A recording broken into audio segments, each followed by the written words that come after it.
Capital Small and Mid-Cap Conference is being attended by more than 20 corporates, and joining us now from the sidelines of the conference is Mr. Partha Desarkar, CEO of Hinduja Global Solution, which is essentially a BPO company. Thank you very much. Appreciate you joining in, sir.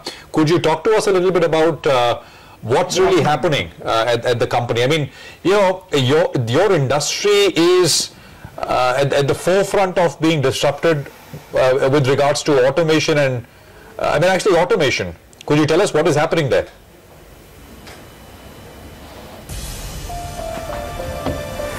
Okay, if you want to specifically talk about automation, I think there is a lot of hype going on. I believe that automation is a big opportunity ahead of us, because automation per se requires deep domain expertise, which we have because we've been in this industry now for almost 16, 17 years. Automation is just a tool or a platform to do work more efficiently.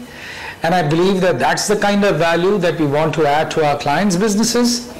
There are quite a few automation players. We're not married to anybody specific. We pick and choose the technology that we want depending upon the client's information technology infrastructure, and we help our clients deploy that. So we basically shrink wrapping our service around the technology, and that's how we are deploying it in our clients' work. I think it's a massive opportunity for BPM industry. I think we are taking a very narrow view as to how much of headcount it will replace. I think that's just a very narrow view of what automation can possibly do. I believe it can open up vistas for us in the BPM space. So could you throw some more color on that? When you say it's a massive opportunity, what kind of investments are you making right now in order to probably be at the forefront?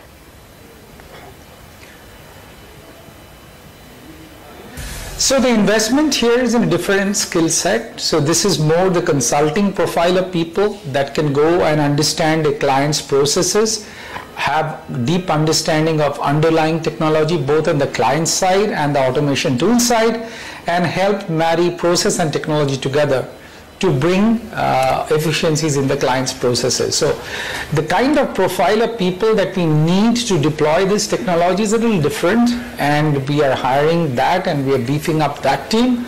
So that's more a consulting profile of people who will do solutioning for our clients. So that's the profile that we are beefing up on. It's not really, we're not building that technology, because those technologies are available off the shelf and you can deploy those in partnership with the technology companies, where you're front-ending the engagement and you're white-leveling the core technology that's sitting behind your service. Right. So, you know, just to get some impact on the headcount impact, you said, well, the impact goes of automation way beyond just the headcount. But just to get a sense, what is the impact on headcount been so far? So, just to take an example, if the industry as such, say 2 years back, employed 100,000 people, just a number, what would that number be now? I mean, percentage-wise, what is the reduction in headcount or addition, etc.? I mean, what's been the change really because of automation?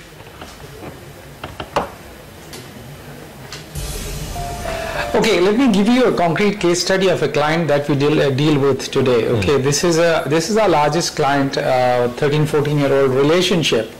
So they came to us asking for help in implementing automation in their core backroom processes. So we employed automation, and the way we worked is that we agreed with the client on a gain share arrangement, which is we took costs out for about $1 million from the operation that we were running for them. So a conventional view for this would be that, okay, you've lost $1 million of revenue because you deployed automation. But because of the seat that gives us at the table, a seat of trust and of relationship, I can tell you we've added about $5 million of revenue more from that same client. Today, by just saving him $1 million that he wanted as savings, he's given me about 400, 500 people worth of work in other parts of the business. So that's just one very concrete example that I can give you of how this thing works. Okay. All right. Sir, you also have around 390 crores of cash, and correct me if I'm mistaken on that, but what is your plan in terms of deploying that?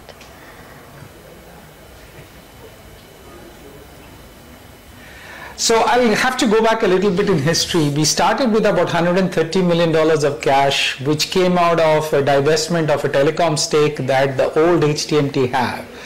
The stake sold was about $260 million, split equally between what is now Hinduja Ventures and HGS.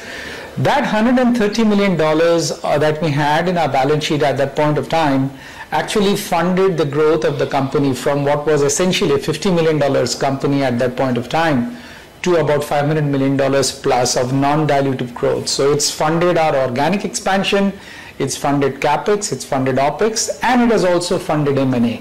We've done about 7-8 M&As in the last 7-8 years. So that's what the cash has been used for. And the cash that is still in our balance sheet is therefore also going to be used for the same purpose, which is to fund M&A as a war chest, or to drive organic expansion through CapEx and OpEx specs. That's what it is for. Thank you very much, sir. Good luck. Appreciate you joining in.